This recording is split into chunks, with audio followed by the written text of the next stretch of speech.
नमस्कार, कैसे हैं आप सब। स्वागत है आप सभी का। आज का वीडियो क्लास 9th के विज्ञान विषय के भौतिकी के अंतर्गत अध्याय 10 गुरुत्वाकर्षण चैप्टर पर है, जिसमें आज हम लोग इस अध्याय के अभ्यास प्रश्नों को हल करने वाले हैं। पिछले 2 भाग के वीडियो में हम लोग इस अध्याय को एकदम अच्छे से समझ चुके हैं। अगर आपने पहले इस अध्याय को अच्छे से नहीं समझा है तो दोनों भाग के वीडियो को अच्छे से देखें और अध्याय को अच्छे से समझ लें। आज के इस वीडियो में हम लोग इस अध्याय के जो अभ्यास प्रश्न हैं पीछे में दिए हुए हैं, इन सभी प्रश्नों को हल करने वाले हैं। आप देख सकते हैं कि इसमें कुल 22 प्रश्न हैं। हम इस वीडियो में 22 प्रश्नों को एक एक करके हल करेंगे। ठीक है, आप पहले खुद से हल करने का प्रयास करें, जब आपसे नहीं बने तो आप वीडियो का सहारा लें। चलिए शुरुआत करते हैं। हमारा पहला प्रश्न कह रहा है कि यदि दो वस्तुओं के बीच की दूरी को आधा कर दिया जाए तो उनके बीच गुरुत्वाकर्षण बल किस प्रकार बदलेगा।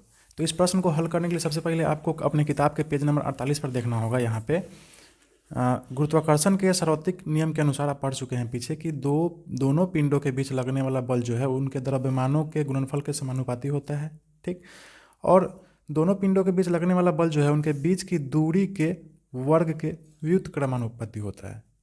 ठीक, सेम वही चीज़ आप अपने कॉपी पर भी लिख लेंगे कि गुरुत्वाकर्षण के सार्वत्रिक नियम के अनुसार दो वस्तुओं के बीच लगने वाला बल जो है उनके बीच की दूरी के वर्ग के व्युत्क्रमानुपाती होता है। मतलब बल जो है गुरुत्वाकर्षण बल वह जितना ज़्यादा दूरी रहेगा उतना ही यह जो गुरुत्वाकर्षण बल है वह कम होगा, क्योंकि डी जो है वह क्या है, नीचे है।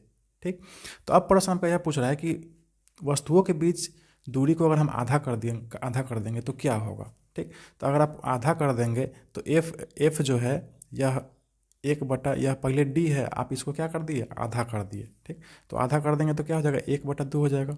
ठीक, वर्ग है तो इसका वर्ग हो जाएगा। ठीक, तो यह क्या होगा, 1/2 का 1 का वर्ग 1 रह जाएगा और 2 का वर्ग 4 हो जाएगा। ठीक, यह 1 है तो 1 रहने देंगे, नीचे बटा में अगर बटा रहता है तो क्या करते हैं, गुना करके बटा को पलट देते हैं, तो 4/1 हो जाएगा। ठीक, तो यह क्या हो जाएगा, यह 4 हो जाएगा। ठीक, तो आप देख सकते हैं कि अगर वस्तुओं के बीच की दूरी को आधा कर देंगे तो गुरुत्वाकर्षण बल जो है वह 4 गुना बढ़ जाएगा। उसी चीज़ को आप यहाँ पे नीचे लिख देंगे कि अतः गुरुत्वाकर्षण बल जो है वह 4 गुना बढ़ जाएगा। तो यह तो आसान प्रश्न था। चलते हैं हम अगले प्रश्न पे। आपका अगला प्रश्न कह रहा है कि सभी वस्तुओं पर लगने वाला गुरुत्वीय बल उनके द्रव्यमान के समानुपाती होता है। ठीक है, मतलब जितना ज़्यादा उसका किसी भी वस्तु का द्रव्यमान रहेगा उतना ही ज़्यादा गुरुत्वीय बल रहेगा। ठीक, फिर एक भारी वस्तु हल्की वस्तु के मुकाबले तेज़ी से क्यों नहीं गिरता है। ठीक, अगर हम किसी बिल्डिंग के छत पर से हम एक आधा किलो का वस्तु और एक किलो का वस्तु दोनों को गिराएंगे तो दोनों अलग अलग गति से क्यों नहीं गिरता है। मतलब हल्का वस्तु पहले क्यों नहीं गिरता है, भारी वस्तु बाद में गिरता है, या भारी पहले गिरता है हल्का बाद में गिरता है, ऐसा क्यों नहीं होता है। तो आप देखिए, इस प्रश्न को हम लोग पिछले वीडियो में एकदम अच्छे से समझ चुके हैं। अगर आपने पिछला वीडियो देखा होगा गुरुत्वाकर्षण का तो आपका जो है कंसेप्ट है क्लियर हो गया होगा कि हल्का वस्तु पहले क्यों नहीं गिरता है। देखिए, इसका उत्तर होगा कि पृथ्वी के सतह के समीप रखी वस्तुओं के लिए गुरुत्वीय त्वरण जो है जी, इसका मान उस वस्तु के द्रव्यमान पर निर्भर नहीं करता है।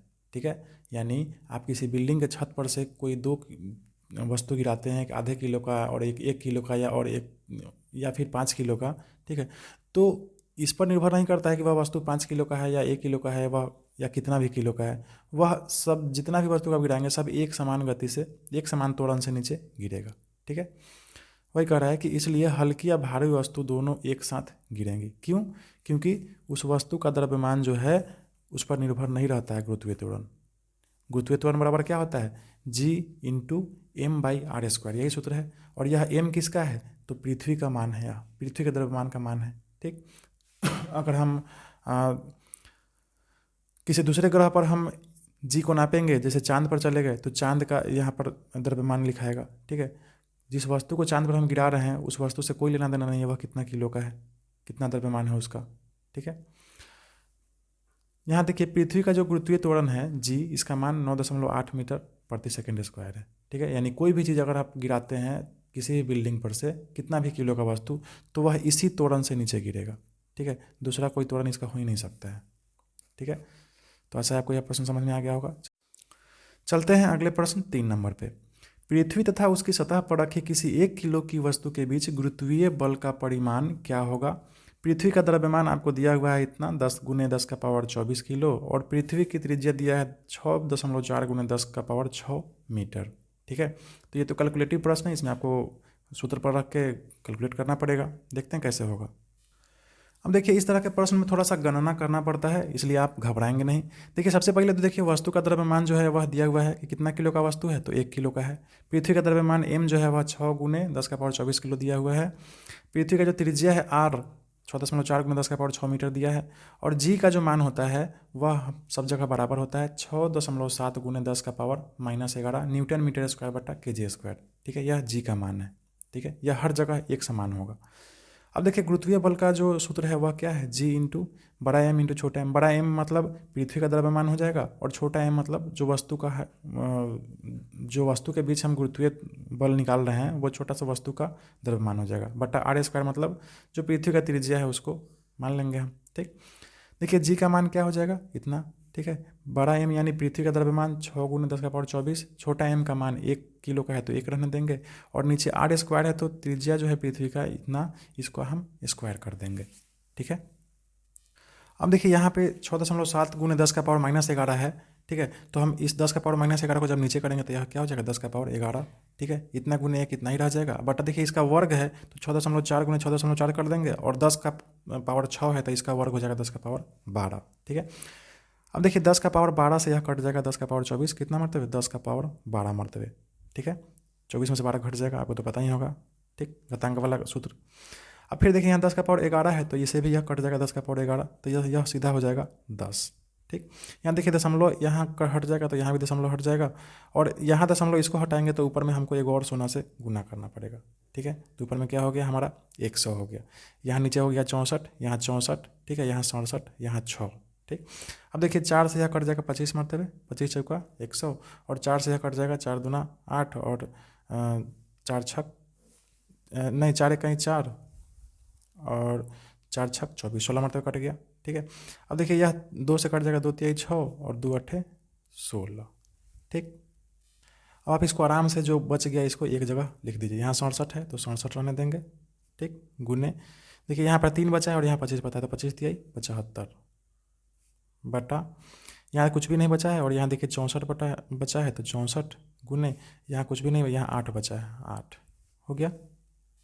अब हम वही कहें कि थोड़ा सा आपको गुना करना पड़ेगा। जब 67 को आप 75 से गुना करेंगे तो यह आ जाएगा आपको 50 25 यानी 5025 आ जाएगा, और 64 को जब आप 8 से गुना करेंगे तो आप गुना करके देख ले, यह आ जाएगा 512। ठीक, थोड़ा सा आपको तो भाग करना पड़ेगा इसको, है ना, भाग करके देखना पड़ेगा कितना आ रहा है। तो जब आप भाग करेंगे तो यह आपको आ जाएगा 9.8, और यह आंसर आएगा न्यूटन में। ठीक है, क्योंकि कोई भी बल का ऐसी मात्रा क्या होता है, न्यूटन होता है।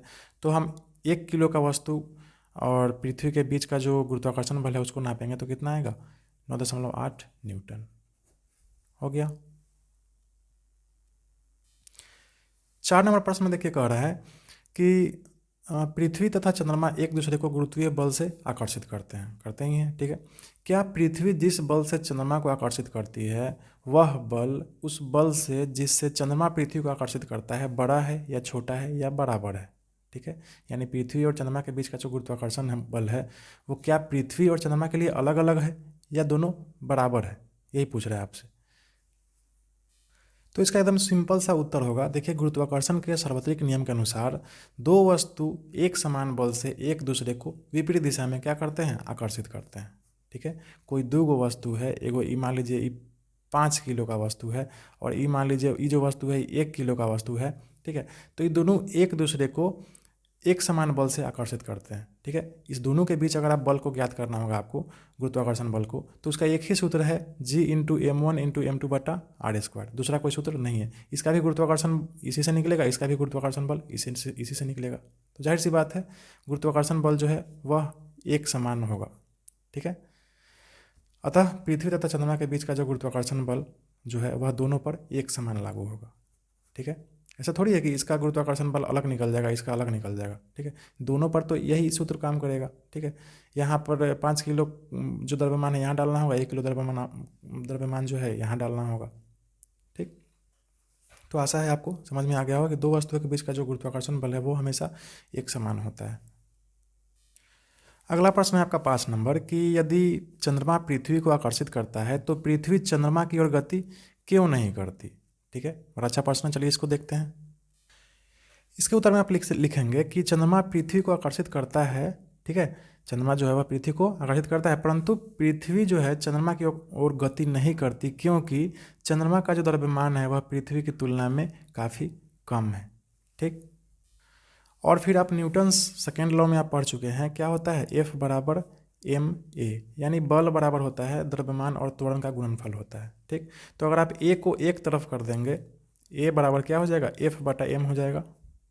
ठीक है, कहने का मतलब यह जो त्वरण है, ठीक है, जितना ज़्यादा द्रव्यमान होगा उतना ही यह बल क्या होगा, कमेगा, क्योंकि जाहिर सी बात है द्रव्यमान जो है वह कहाँ है, बटा के नीचे है। तो यह इसका वैल्यू जितना ज़्यादा होगा उतना ही बल कमेगा, और जब बल कमेगा तो त्वरण भी कमेगा। ठीक है, तो चूंकि पृथ्वी जो है वह चंद्रमा से भारी है, जाहिर सी बात है इसका बल कमेगा, कमेगा तो त्वरण भी इसका उसकी अपेक्षा कम होगा। यही कारण है कि पृथ्वी जो है वह चंद्रमा की ओर गति नहीं करती है। ठीक, अगला प्रश्न है आपका 6 नंबर कि दो वस्तुओं के बीच लगने वाले गुरुत्वाकर्षण बल का क्या होगा यदि यह 3 पॉइंट दिया है कि यह वस्तु का द्रव्यमान दोगुना कर दिया जाए, वस्तु के बीच की दूरी को दोगुनी अथवा 3 गुनी कर दिया जाए, और तीसरा में कह रहा है कि दोनों वस्तुओं का द्रव्यमान 2 गुना कर दिया जाए, तो क्या होगा। चलिए देखते हैं क्या होगा।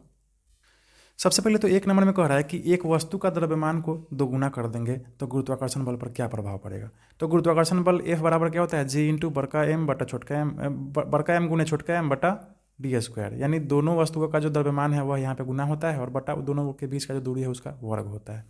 कह रहा है कि एक वस्तु का द्रव्यमान 2 गुना कर देंगे तो क्या होगा, जी ही रहेगा। ठीक है, एम को हम ए में ही रहने देते हैं, और यह जो छोटा वाला एम है इसको 2 गुना करते हैं तो यह क्या हो जाएगा, 2m हो जाएगा बटा d²।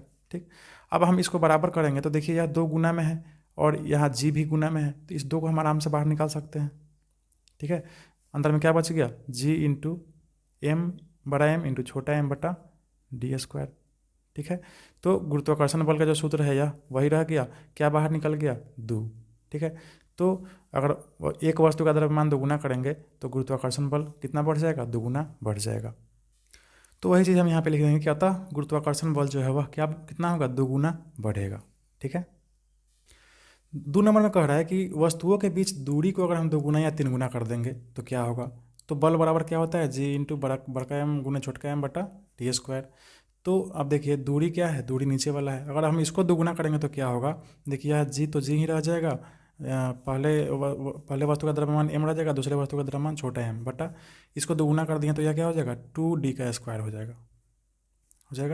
यह हो जाएगा g इंटू बड़ा m इंटू छोटा m बटा यह 2 का वर्ग 4 हो जाएगा, 4d² हो जाएगा।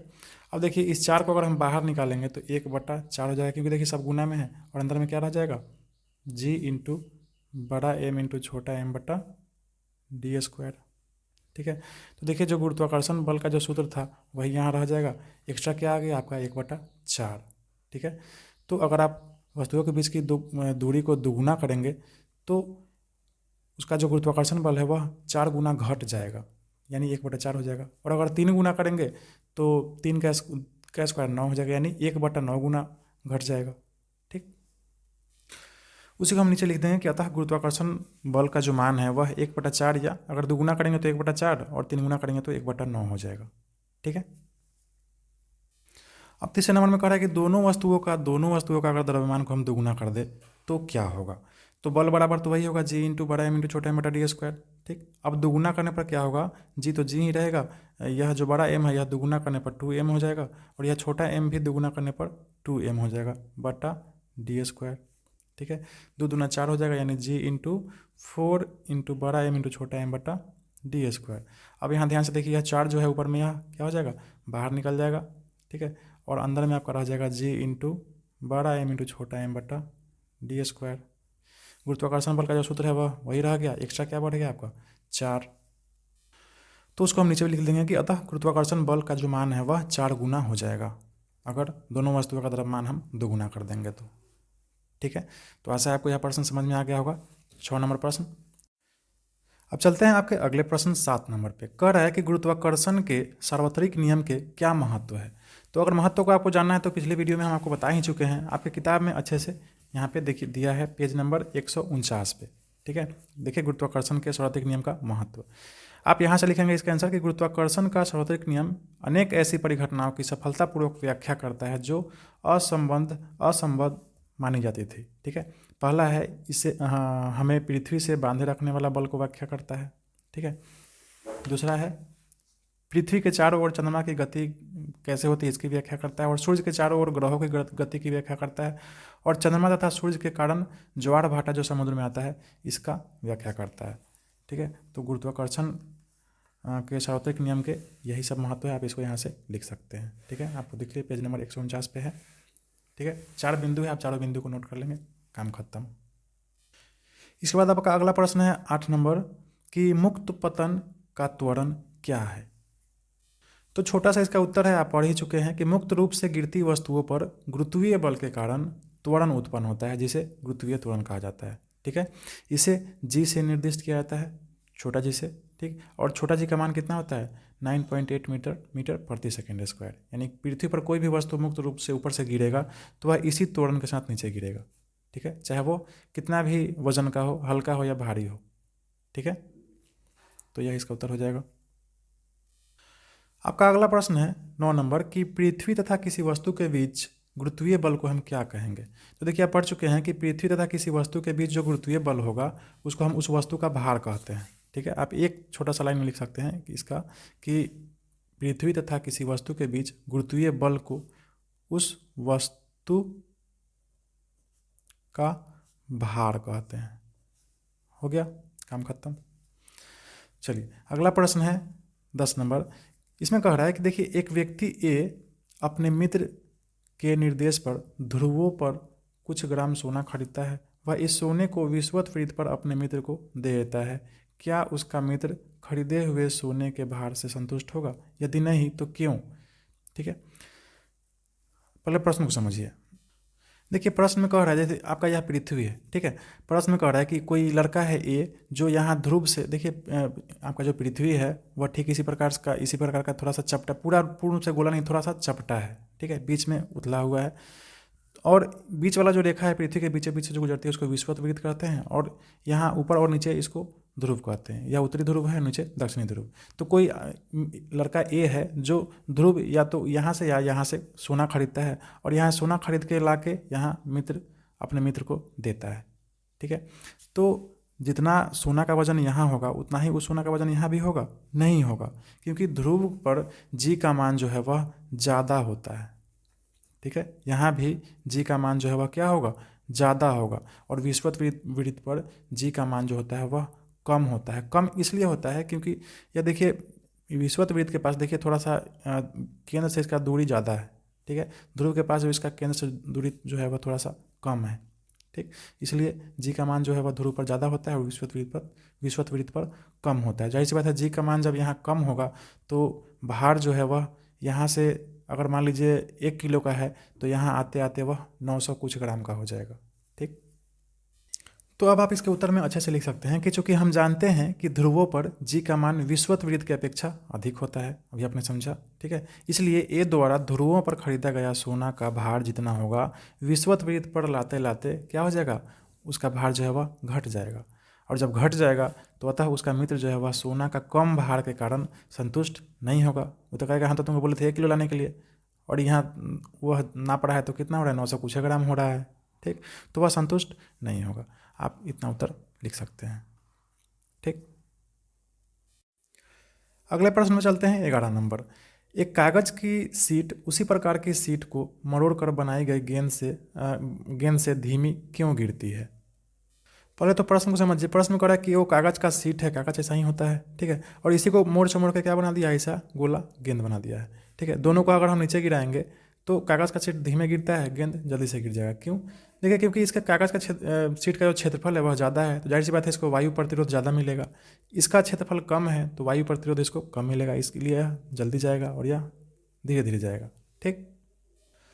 तो इसके उत्तर में हम इतना लिख सकते हैं कि चूंकि कागज़ के सीट का क्षेत्रफल अधिक होगा जिससे इस पर लगने वाले वायु प्रतिरोध के कारण यह धीमे गिरेगी, ठीक है। अगला कह रहा है कि जबकि मरोड़ कर अगर हम गेंद बना देंगे तो क्या हो जाएगा? तो जबकि मरोड़ कर बनाई गई गेंद का क्षेत्रफल कम होने से वायु प्रतिरोध भी कम लगेगा, ठीक है, जिससे गेंद जो है वह तेजी से गिरेगी। हो गया इसका आंसर। चलते हैं अगले प्रश्न पे। देखिए 12 नंबर कह रहा है प्रश्न कि चंद्रमा की सतह पर गुरुत्वीय बल पृथ्वी की सतह पर गुरुत्वीय बल की अपेक्षा 1/6 गुना है। चंद्रमा पर जो गुरुत्वाकर्षण बल है वह पृथ्वी से कितना कम है, 1/6 गुना है, ठीक है, यानी 6 गुना कम है पृथ्वी से, ठीक। एक 10 किलो की वस्तु का चंद्रमा पर तथा पृथ्वी पर न्यूटन में क्या भार होगा, इसको आपको निकालना है। तो देखिए आपको पता होगा, हम यहाँ पे लिखें कि हम जानते हैं कि भार जो होता है यानी वेट, यह क्या होता है m/g। बल बराबर F बराबर क्या होता है ma मास गुने एक्सेलरेशन यानी द्रव्यमान गुने त्वरण। और इस यही चीज़ भार पर भी लागू होता है, मास गुने त्वरण। तो त्वरण को हम क्या कर लिए हैं, g मान लिया है। पृथ्वी पर किसी वस्तु का भार क्या हो जाएगा, द्रव्यमान गुने 9.8 मीटर प्रति सेकंड स्क्वायर, क्योंकि g का मान पृथ्वी पर इतना ही है। क्लियर है। अब 10 किलो के वस्तु का पृथ्वी पर भार क्या हो जाएगा, तो 10 गुने 9.8 यह हो जाएगा 98 न्यूटन, ठीक। तो पहला जो पूछ रहा है कि पृथ्वी पर इसका क्या भार होगा, न्यूटन में निकाले तो 98 न्यूटन हो जाएगा, ठीक। अब कह रहा है कि इस 10 kg के वस्तु का चंद्रमा पर क्या भार होगा, ठीक। तो चंद्रमा पर भार आप अभी आपके प्रश्न में दिया है कि जितना पृथ्वी पर भार रहता है उसका 1/6 गुना हो जाता है, ठीक है। तो अब हम क्या करेंगे, 98 को 1/6 से गुना कर देंगे। तो आप 98 में जब 6 से भाग करेंगे तो यह लगभग आएगा आपको 16.3, ठीक है। तो 10 किलो का जो वस्तु है उसका चंद्रमा पर कितना भार हो जाएगा, 16.3 न्यूटन, ठीक। 10 किलो का वस्तु का पृथ्वी पर हो जाएगा 98 न्यूटन और चंद्रमा पर हो जाएगा 16.3 न्यूटन। हो गया आंसर। अगला प्रश्न है 13 नंबर। एक गेंद ऊर्ध्वाधर दिशा में यानी ऊपर की ओर फेंका जा रहा है, ठीक है, सीधा एकदम ऊपर की ओर, कितना के वेग से, तो 49 मीटर प्रति सेकंड के वेग से फेंका जा रहा है, ठीक है। अब आपको परिकलन करना है, निकालना है कि अधिकतम ऊंचाई की यह गेंद कहाँ तक पहुँचेगी और पृथ्वी की सतह पर वापस लौटने में कितना कुल समय लेगी। यही दोनों आपको ज्ञात करना है। देखते हैं कैसे होगा। प्रश्न को समझ लेंगे, थोड़ा सा आपके लिए आसान हो जाएगा। कोई लड़का है, इस गेंद को क्या करता है, बड़ा सा गेंद इसको जोर से ऊपर फेंक रहा है, कितना के स्पीड से, 49 मीटर प्रति सेकंड के स्पीड से। तो जाहिर सी बात है यह गेंद धीरे धीरे धीरे धीरे ऊपर जाएगा और एक समय ऐसा होगा जो गेंद यहाँ पर आके रुक जाएगा और फिर यहाँ से वापस फिर यहाँ से कहाँ जाएगा, नीचे आएगा और फिर वहाँ यहाँ पे आके फिर धरती पे यह गिर जाएगा, ठीक। तो सबसे पहले तो यह पूछ रहा है कि यह गेंद कितना दूर ऊपर तक जाएगा, ठीक। तो देखिए प्रारंभिक वेग यानी स्टार्टिंग में यह लड़का कितना वेग से फेंक रहा है, 49 मीटर प्रति सेकंड से। तो प्रारंभिक वेग u बराबर कितना हो जाएगा, 49 मीटर प्रति सेकंड। अंतिम वेग यह ऊपर जाकर एक समय शून्य हो जाएगा, ठीक है। तो अंतिम वेग क्या हो जाएगा, v बराबर 0। और त्वरण क्या होगा, यह जो लड़का इधर से यहाँ से ऊपर फेंकेगा तो त्वरण क्या होगा, -9.8। देखिए ऊपर से कोई भी वस्तु गिरता है तो किस त्वरण से गिरता है, 9.8 मीटर प्रति सेकंड स्क्वायर के त्वरण से, ठीक। जब हम नीचे से ऊपर किसी वस्तु को फेंकेंगे तो त्वरण जो है जस्ट इसका उल्टा हो जाएगा, ठीक है। यानी यह जो वस्तु ऊपर जिस वस्तु को हम फेंक रहे हैं वह यानी 9.8 मीटर प्रति सेकंड स्क्वायर के दर से वह घटेगा उसका त्वरण, ठीक है, क्योंकि वह ऊपर जा रहा है। और वही कोई वस्तु नीचे आ रहा है तो 9.8 मीटर प्रति सेकंड स्क्वायर की दर से उसका त्वरण बढ़ेगा, ठीक है। इसलिए त्वरण को हम क्या किए हैं, इसको माइनस में कर दिए हैं। अब देखिए एक सूत्र है v² - u² बराबर 2as। आप गति के नियम में पढ़ चुके हैं, इसी सूत्र का उपयोग करके हम इसको निकालेंगे। आप देख सकते हैं v जो है यह कितना हो गया है, 0 हो गया है, तो 0 का स्क्वायर 0 ही रहेगा, माइनस u² यानी 49 का स्क्वायर हो जाएगा, ठीक है, 49 का स्क्वायर बराबर 2as। तो 2 ही रह जाएगा। a जो है त्वरण जिसको बोलते हैं, या g कितना हो जाएगा, -9.8, तो -9.8 हो जाएगा। और s जो दूरी है यह s ही इसको हम रहने देंगे क्योंकि यही हमको निकालना है s, ठीक। चलिए अब देखिए यह तो 0 है तो 0 ही रह जाएगा। यह जो 49 है यह 49 का वर्ग हो जाएगा माइनस ये 2401 हो जाएगा, ठीक है, बराबर 2 में हम इतना से -9.8 से गुना करेंगे तो यह हो जाएगा लगभग -19.6 गुने s, ठीक है। यहाँ भी माइनस, इधर भी माइनस, तो माइनस माइनस कट जाएगा। अब यहाँ से देखिए s यानी दूरी बराबर क्या हो जाएगा, 2401/19.6 हो जाएगा। क्लियर है। अगर हम दशमलव को यहाँ से हम हटाते हैं तो यहाँ ऊपर में एक और शून्य हो जाएगा। क्लियर है। अब आप इसको काटिए, यह 7 से कटेगा, 100 नहीं, सीधे 28 मरतबे कटेगा, 7 से आप काट के देख ले, ठीक है। और यह भी 7 से कट जाएगा 3430 मरतबे, ठीक है। यह आपको फिर यह 7 से फिर कट जाएगा, 7 से 28, और फिर यह 7 से कट जाएगा कितना बार में, 490 बार में, ठीक। अब फिर यह कट जाएगा 2 से, 2 दूना 4, और यह 2 से कट जाएगा 245 बार में, ठीक। फाइनली आपका यह आ जाएगा 245/2 यानी 122.5। तो यह जो दूरी है एस, यह कितना आ गया 122.5, यानी यह जो गेंद है यह अधिकतम कितना ऊंचाई जाएगा 122.5 मीटर जाएगा। तो यहाँ पे हम लिख देंगे लास्ट में कि अतः गेंद जो है वह अधिकतम 122.5 मीटर ऊपर तक जाएगी, ठीक। अब चलते हैं दूसरा नंबर प्रश्न पर। देखिए इसी में 2 नंबर प्रश्न कह रहा है कि यह जो गेंद है यह ऊपर जाएगी, फिर ऊपर से नीचे जाएगी, ऊपर से नीचे तक आने में कुल कितना समय लेगी। यहाँ से फेंक रहे हैं, फिर वहाँ से वापस आ रहा है, तो कुल कितना समय लगेगा, यही आपको निकालना है। इसके लिए दूसरा सूत्र का हमको उपयोग करना पड़ेगा, और वह है v = u + at। यह भी गति के सूत्र में आप 3 सूत्र पढ़ चुके हैं, ठीक है। यही दूसरा सूत्र है, v = u + at। अब देखिए इसे यह कैसे हल होगा, तो v मतलब क्या होता है, अंतिम वेग। देखिए यह गेंद को हम फेंके हैं, ऊपर तक जाने में हम पहले समय को निकालते हैं कितना लगेगा।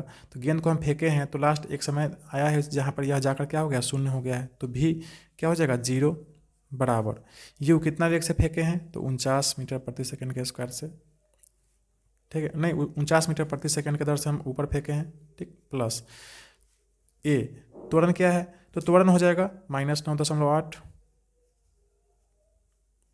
ठीक है, गुने t तो हमको पता ही नहीं, तो टी को टी ही रहने देंगे। क्लियर है। अब देखिए हम क्या करते हैं, इस 49 को इधर कर देते हैं और इसको एक तरफ ही रहने देते हैं, तो -9.8t बराबर, इस 49 को अगर बराबर को इधर करेंगे तो क्या हो जाएगा, -49 हो जाएगा, ठीक है, माइनस से माइनस कट जाएगा। और आप देख सकते हैं यहाँ से t बराबर यह 9.8 इधर जाएगा तो क्या हो जाएगा, भाग हो जाएगा, यानी 400 नहीं 49 बट्टा यह हो जाएगा 9.8। यहाँ दशमलव हटेगा तो यहाँ पर एगो शून्य हट लग जाएगा, ठीक है। अब आप इसको काट सकते हैं, देखिए यह 7 से कट जाएगा 14×7 = 98, और यह 7 से कट जाएगा 7×7 = 49 70 मरतबे, और 14 से कट जाएगा 5 मरतबे, 14×5 = 70। तो यहाँ से देखिए t बराबर क्या आ गया 5, ठीक। यानी यह इस गेंद को यहाँ से ऊपर तक जाने में कितना समय लगेगा 5, तो जाहिर सी बात है ऊपर से नीचे तक आने में भी कितना समय लगेगा 5, यानी 5 और 5 10 सेकेंड। तो अब हम लिखेंगे इसमें कि गेंद को ऊपर तक पहुंचने में लगा समय कितना 5 सेकेंड, यहाँ से यहाँ तक गया तो कितना लगा 5 सेकेंड, तो जाहिर सी बात है यहाँ से यहाँ तक आने में भी 5 सेकेंड ही लगेगा। तो नीचे आने में लगा समय 5 सेकेंड, कुल कितना समय लगेगा 10 सेकेंड, 5 और 5 को जोड़ देंगे 10 हो जाएगा। तो इस तरह से हम इस प्रश्न को क्या करेंगे, हल कर लेंगे। चलते हैं अगले प्रश्न पे। देखिए अगला प्रश्न आपका 14 नंबर क्या कह रहा है, 19.6 मीटर ऊंची एक मीनार की चोटी से एक पत्थर छोड़ा जाता है, पृथ्वी पर पहुंचने से पहले इसका अंतिम वेग ज्ञात कीजिए। प्रश्न को पहले अच्छे से समझिए। देखिए यहाँ पे कोई बड़ा सा बिल्डिंग है, मीनार है, यहाँ पे कोई लड़का चढ़ जाता है और एक पत्थर को ऊपर से नीचे छोड़ देता है, ठीक है। और यह मीनार का जो ऊंचाई है वह कितना है 19.6 मीटर, ठीक। तो यह जो पत्थर है यह नीचे जब गिरेगा यहाँ तक आएगा, तो यहाँ पर इसका वेग यानी v बराबर क्या होगा, यही आपको ज्ञात करना है। तो इसका प्रारंभिक वेग क्या है 0, क्योंकि ऊपर से जाकर छोड़ रहा है, सिर्फ पत्थर को फेंक नहीं रहा है, ठीक। ऊंचाई कितना है, ऊंचाई यानी s जो है यह 19.6 मीटर है बिल्डिंग का, ठीक है। त्वरण a बराबर क्या होगा, g का मान हो जाएगा यानी 9.8 मीटर प्रति सेकंड स्क्वायर, ठीक है। हम सूत्र लगाएंगे कौन सा, गति का, यही वाला सूत्र, v² - u² बराबर 2as, ठीक। यहाँ देखिए v बराबर हमको नहीं पता है तो v को v ही रहने देंगे, v² - u² क्या हो जाएगा 0 का स्क्वायर, क्योंकि u 0 है, ठीक है, बराबर 2 है, तो 2 a कितना हो जाएगा, त्वरण 9.8 इंटू s, दूरी कितना है तो 19.6, यही हो जाएगा। अब आप यहाँ से देख सकते हैं v² बराबर, यह आप इसको थोड़ा सा क्या करें, आप इसको कैलकुलेट कर ले, यह 2 का 2 ही रह जाएगा। देखिए इस 98 को हम 9.8 को हम आप देख सकते हैं 98/10 लिख सकते हैं, फिर गुने 19.6 को हम 196/10 लिख सकते हैं आसानी से, ठीक। अब देखिए यहाँ पे आगे v² बराबर, इसको हम 2 को 2 ही रहने देंगे, गुने यहाँ देखिए 98 को हम 2×7 = 14×7 = 98 लिख सकते हैं, बटा 10 है तो 10 ही रहने देंगे, गुने।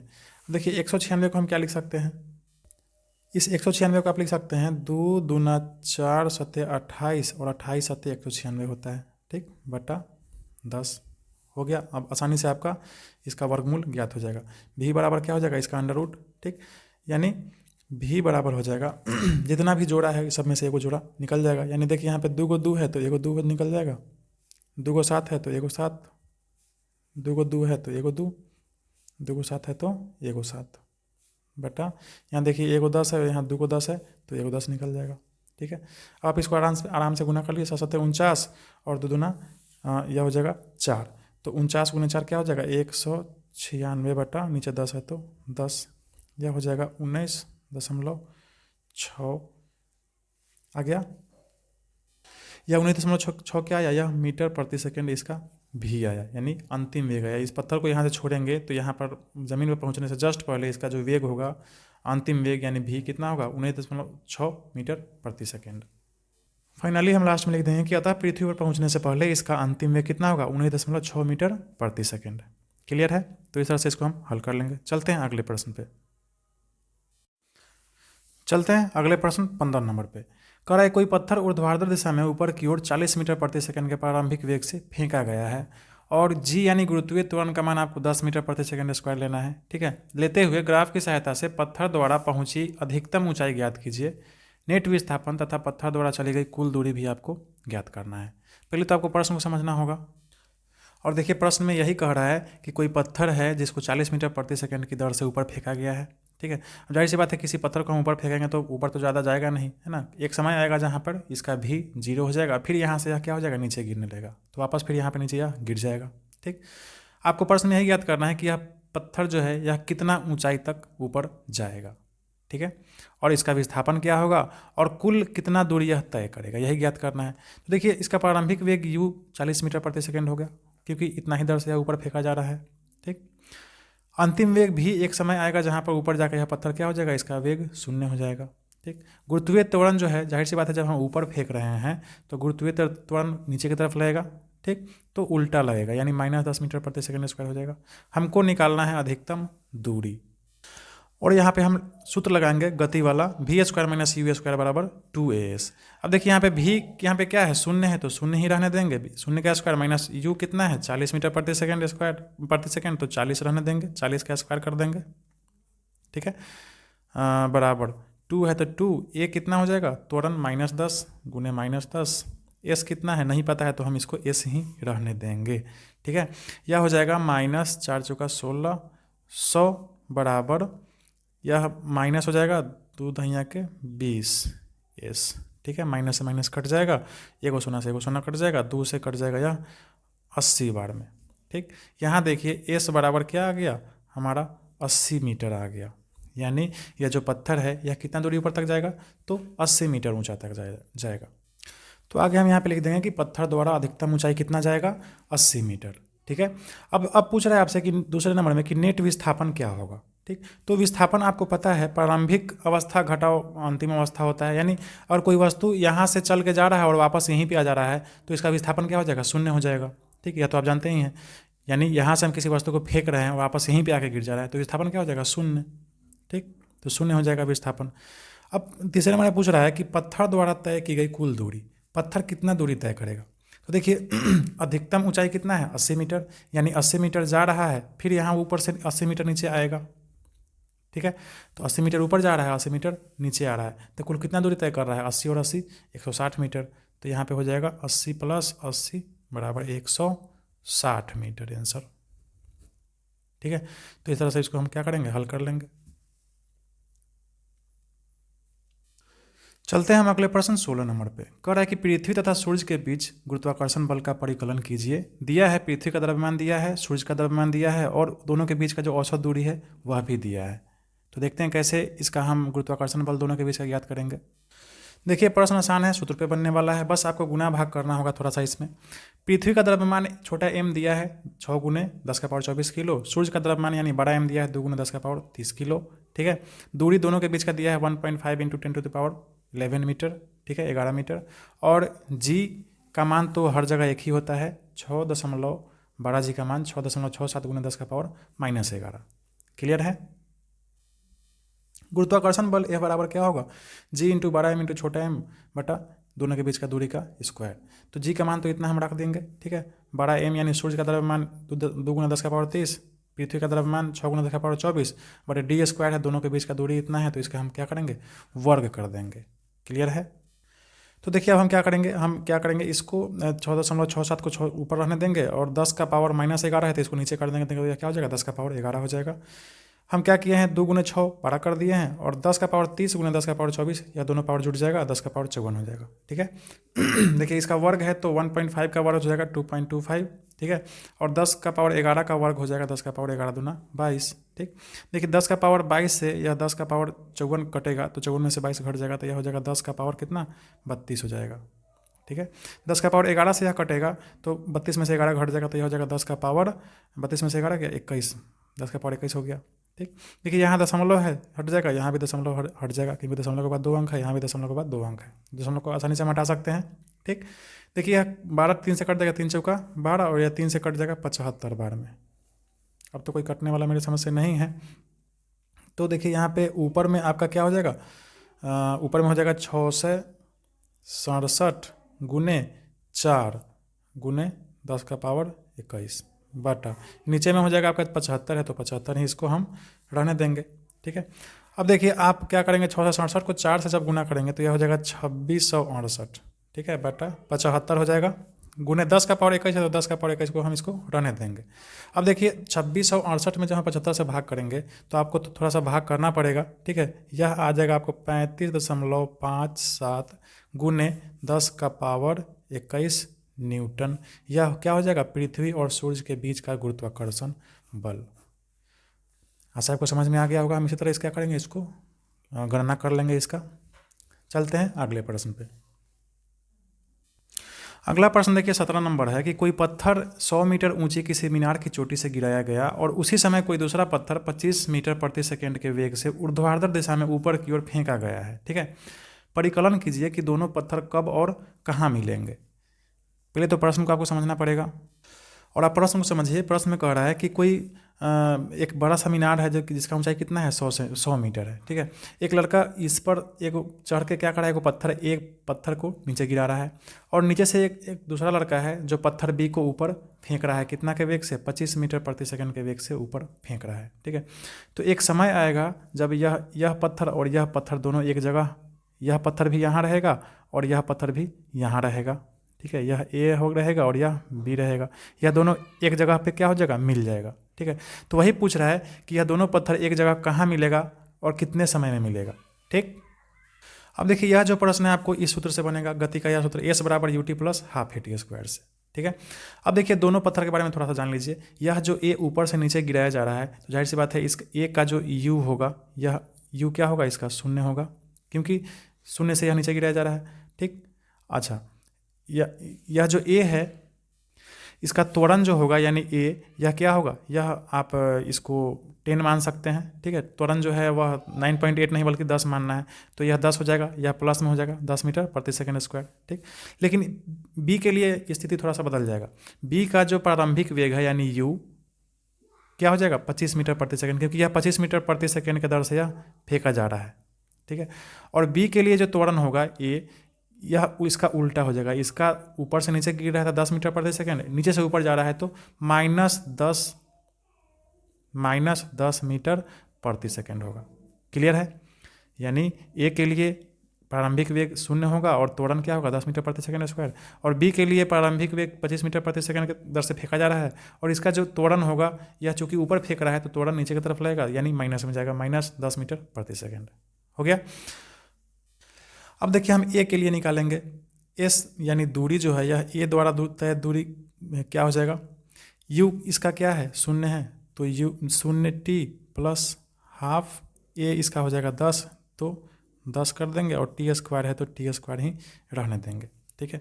यह बराबर क्या हो जाएगा, ध्यान दीजिए, 0t है तो यह 0 का 0 रह जाएगा, यह तो खत्म हो गया कहानी इसका। ठीक है।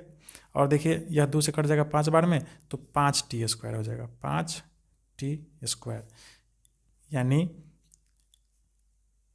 ए का जो ये जो दूरी है वह कितना जाएगा, तो 5t² में। ठीक है, इसको हम मान लेंगे समीकरण 1। ठीक, अब हम बी के लिए देखते हैं क्या होगा, यानी दूरी जो है या बी कितना तय करेगा, तो यहाँ पे लिख लेते हैं। अब बी कितना दूरी तय करेगा, तो U T plus half a² तो बी का यू कितना है 25 मीटर प्रति सेकेंड, 25 गुने टी प्लस हाफ, त्वरण क्या है इसका, ये त्वरण होगा तो -10t² हो जाएगा। अब यहाँ से देखिए कितना हो जाएगा, यह 25t है, ठीक, प्लस है तो प्लस, या 2 से कट जाएगा 5 बार में, यानी माइनस है तो -5t² होगा, तो -5t² हो जाएगा, यानी बी द्वारा तय दूरी क्या हो जाएगा, 25t प्लस और माइनस माइनस हो जाएगा 5t² के। ठीक है, इसको मान लेंगे समीकरण 2।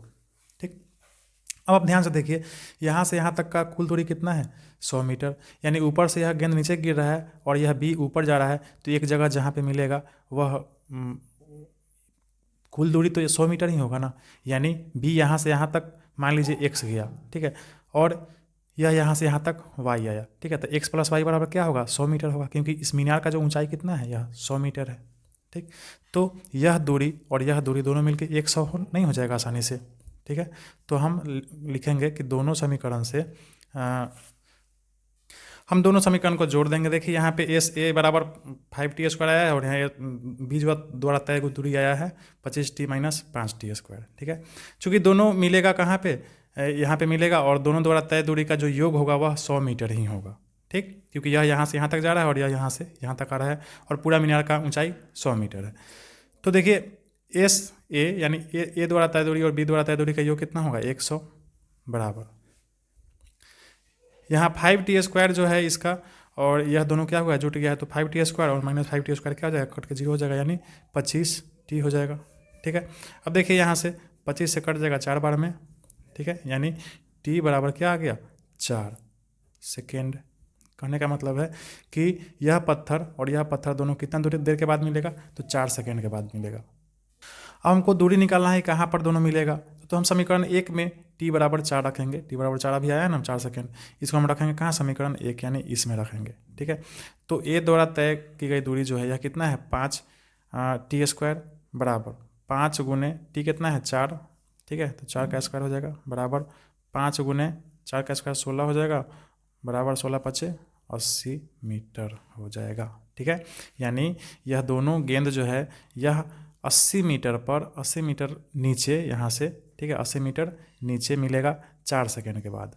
ठीक, और लास्ट में हम इसका कंक्लूजन लिख देंगे कि अतः दोनों पत्थर 4 सेकेंड के बाद मीनार की चोटी से 80 मीटर नीचे मिलेगा। क्लियर है, चलते हैं अब अगले प्रश्न पे। नहीं समझ में आता है तो आप दोबारा देख लीजिए, समझ में आ जाएगा रिपीट करके। अब हम चलते हैं अगले प्रश्न 18 नंबर पे। कर है ऊर्ध्वाधर दिशा में ऊपर की ओर फेंकी गई एक गेंद 6 सेकेंड पश्चात 6 सेकेंड में फेंकने वाले के पास वापस लौट आती है। आपको ज्ञात करना है कि किस वेग से ऊपर फेंकी गई गेंद द्वारा पहुंची गई अधिकतम ऊंचाई क्या है और 4 सेकेंड के बाद गेंद की स्थिति क्या होगी, यह आपको ज्ञात करना है। पहले प्रश्न को समझना पड़ेगा। देखिए प्रश्न में कह रहा है कि कोई एक गेंद है, ठीक है, इसको ऊपर फेंका जा रहा है। ठीक है, तो जाहिर सी बात है ऊपर फेंकने के बाद यह गेंद यहाँ तक आएगा, फिर वापस यहीं पे यह लड़का जो है यह क्या कर, यह कोई लड़का है, ठीक है, यह क्या कर रहा है, गेंद को ऊपर फेंक रहा है और फेंक के फिर वापस अपने हाथ में कैच कर ले रहा है। ठीक, प्रश्न में कह रहा है कि नीचे से ऊपर और ऊपर से नीचे आने में कुल समय कितना लग रहा है, 6 सेकेंड। जब इतना ऊपर से नीचे आने में कुल समय 6 सेकेंड लग रहा है तो जाहिर सी बात है ऊपर जाने में कितना समय लगेगा, 3 सेकेंड, और नीचे आने में कितना समय लगेगा, 3 सेकेंड। क्लियर है। अब देखिए गुरुत्वीय त्वरण का मान जो है जी, ऊपर जाने में क्या होगा, -9.8 मीटर प्रति सेकंड का स्क्वायर लगेगा, और नीचे आने में गुरुत्वीय त्वरण क्या होगा, 9.8 मीटर प्रति सेकंड स्क्वायर। यह तो क्लियर होगा, इसमें कोई कन्फ्यूजन नहीं होना चाहिए। पहला में पूछ रहा है, इसमें 3 प्रश्न है 18 में। पहला में पूछ रहा है कि किस वेग से यह ऊपर फेंकी गई, यानी आपको यू निकालना है। ठीक है, तो देखिए इसमें सूत्र लगाएंगे हम, v बराबर u प्लस AT। ठीक है, देखिए v क्या होगा, अंतिम वेग, यानी यह गेंद जो है यह ऊपर जाकर क्या हो जा रहा है, 0 हो जा रहा है। ठीक है, तो जाहिर सी बात है v क्या हो जाएगा, 0 बराबर u, हम किस वेग से फेंक रहे हैं यह हमको पता नहीं है तो u ही रहने देते हैं। ठीक, प्लस a, ऊपर फेंकने में a त्वरण क्या होगा, -9.8 गुने टी कितना लग रहा है समय ऊपर जाने में, 3 सेकेंड, तो 3 कर देंगे। ठीक है, अब यहाँ देखिए इस u को हम इधर ले आएंगे तो यह क्या हो जाएगा माइनस, या फिर u को इधर ही रहने देते हैं और -9.8 गुने 3 को हम इधर ले आते हैं। ठीक है, तो 9.8 को जब आप 3 से आप गुना करेंगे तो यह आएगा आपको -29.4, और जब -29.4 बराबर किधर आएगा तो यह हो जाएगा +29.4। ठीक, तो u जो है आपका यानी प्रारंभिक वेग यह कितना आ गया 29.4 मीटर प्रति सेकेंड। ठीक, यहाँ पे हम लिख देंगे अतः प्रारंभिक वेग बराबर 29.4 मीटर प्रति सेकेंड। क्लियर है। बी में पूछ रहा है कि गेंद द्वारा प्राप्त अधिकतम ऊंचाई क्या होगी, यानी यह जो गेंद है यह कितना ऊंचाई तक ऊपर जाएगा। ठीक है, तो ऊंचाई को ज्ञात करने के लिए हम यह सूत्र लगाएंगे s बराबर ut plus half at square. ठीक है, तो u यानी क्या हो जाएगा, यह प्रारंभिक वेग हो जाएगा। ठीक है, तो प्रारंभिक वेग इसका कितना अभी आप निकाले हैं 29.4। ठीक है, समय कितना है 3। ठीक है, 3 सेकेंड में ऊपर जा रहा है, प्लस है तो प्लस रहने देंगे, आधा है तो आधा कर देंगे। ए यानी त्वरण क्या है, ऊपर जाने में त्वरण क्या हो जाएगा -9.8। क्लियर है।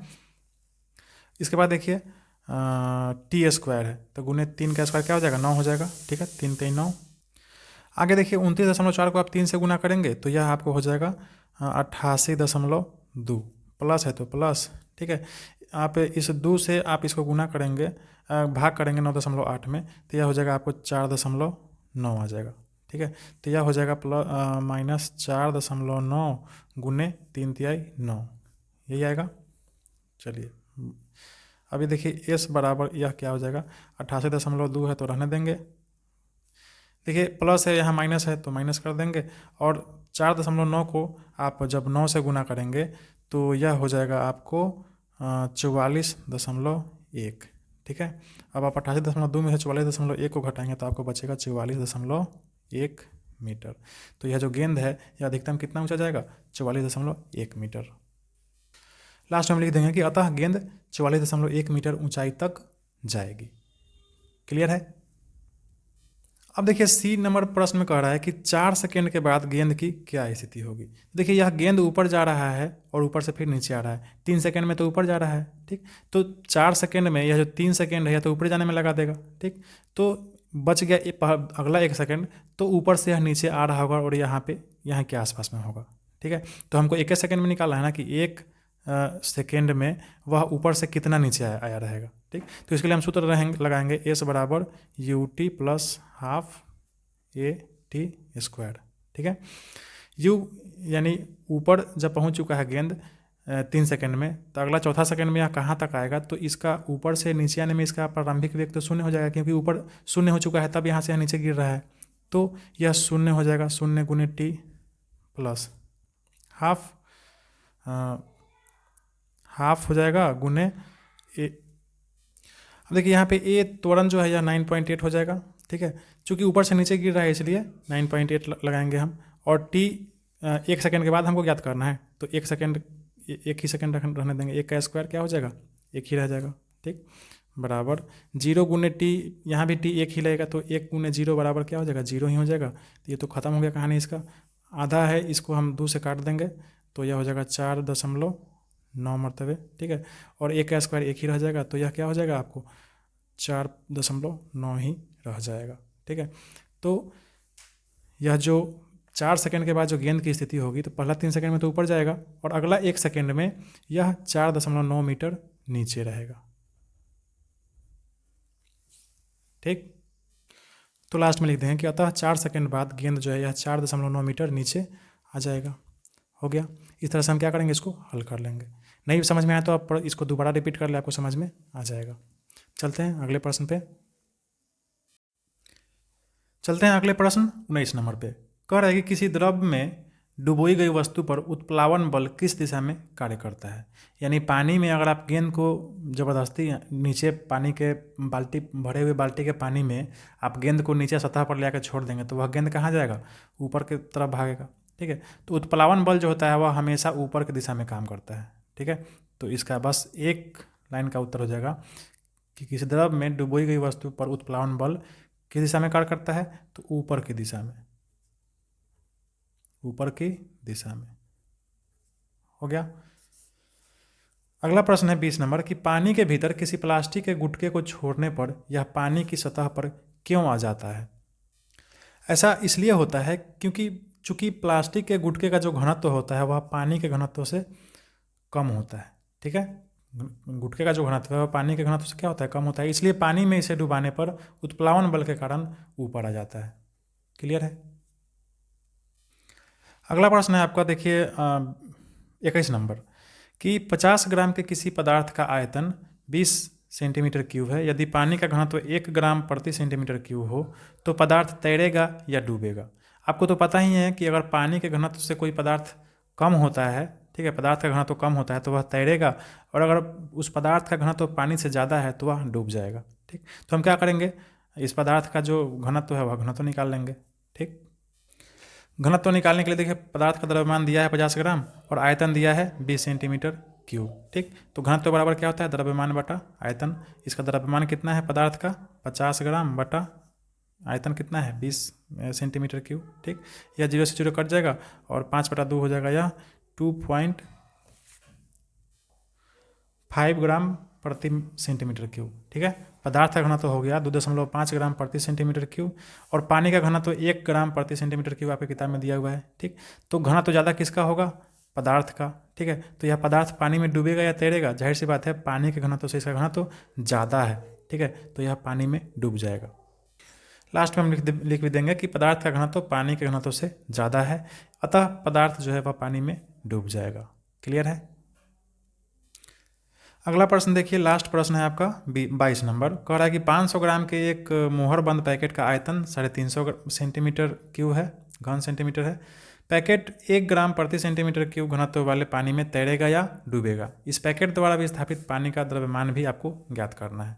ठीक है, तो सबसे पहले तो आप पैकेट का घनत्व निकाल लीजिए। पानी का घनत्व इतना दिया ही हुआ है, जिसका ज़्यादा होगा, अगर पैकेट का ज़्यादा हुआ तो डूब जाएगा, पैकेट का कम हुआ तो पानी में तैरेगा। तो देख लेते हैं क्या होता है। तो आप देख सकते हैं पैकेट का द्रव्यमान 500 दिया है, आयतन 350 सेंटीमीटर क्यूब दिया है। ठीक, तो पैकेट का घनत्व निकालेंगे, घनत्व बराबर होता है द्रव्यमान बटा आयतन। द्रव्यमान है आपका 500 ग्राम और घनत्व हो जाएगा 350। ठीक है, एगो सोना से एगो सोना कट जाएगा और 5 से 5 दहिया के 50 और 5 सत्ते 35। ठीक, जब आप 10 में जब आप 7 से भागा देंगे तो यह लगभग आएगा 1.42 ग्राम प्रति सेंटीमीटर क्यूब। ठीक है, तो यह पैकेट का जो घनत्व है वह कितना है? 1.42 और पानी का घनत्व कितना है? 1। बताइए किसका घनत्व ज़्यादा है? तो पैकेट का घनत्व ज़्यादा है। ठीक, तो अब बताइए पैकेट डूबेगा या तैरेगा? तो जाहिर सी बात है डूब जाएगा क्योंकि इसका ज़्यादा है। ठीक, तो लास्ट में हम लिख देंगे कि चूंकि पैकेट का घनत्व पानी के घनत्व से ज़्यादा है, इसलिए पैकेट जो है क्या होगा? पानी में डूब जाएगा। अब देखिए इसमें एक और प्रश्न आपसे पूछ रहा है कि पैकेट द्वारा विस्थापित पानी का आयतन क्या होगा। ठीक है, यानी पैकेट को जब हम उस पानी में डुबाएंगे, भरा हुआ मान लीजिए कोई बाल्टी है, उसमें उस पैकेट को हम डालेंगे तो कितना पानी बाल्टी से बाहर गिरेगा। ठीक है, तो यह किसके बराबर होगा? यह पैकेट के आयतन के बराबर होगा, पैकेट का आयतन के बराबर। ठीक है, तो पैकेट द्वारा विस्थापित पानी का आयतन क्या होगा? जो पैकेट का आयतन होगा वही रह जाएगा। ठीक है, तो पैकेट का आयतन कितना है? देखिए 350 सेंटीमीटर क्यूब। ठीक है, तो 350 सेंटीमीटर क्यूब आपका इसका आंसर हो जाएगा। यानी यह जो पैकेट है पानी में जब डूबेगा तो कितना पानी को बाहर करेगा? 350 सेंटीमीटर क्यूब पानी को। ठीक, तो यहाँ पे आपका यह प्रश्न भी हल हो गया और इसी के साथ आपका यह जो पूरा प्रश्नावली था, अभ्यास प्रश्नों का जो श्रृंखला था, यह भी खत्म हो गया। 22 प्रश्न था, 22 प्रश्न को आपने अच्छे से हल किया। ठीक है, आशा है आपको कहीं पे दिक्कत नहीं हुआ होगा। आप खुद से पहले बनाने का हल करने का प्रयास करें, फिर आपसे अगर नहीं बने तब आप आगे वीडियो का सहारा लें। ठीक है, और इसी के साथ आपका यह जो अध्याय है यह भी कंप्लीट हो गया। ठीक है, गुरुत्वाकर्षण। तो अब हम जल्द ही एक नए वीडियो में मिलेंगे नए चैप्टर के साथ। तब तक आप पढ़ते रहें और खुश रहें।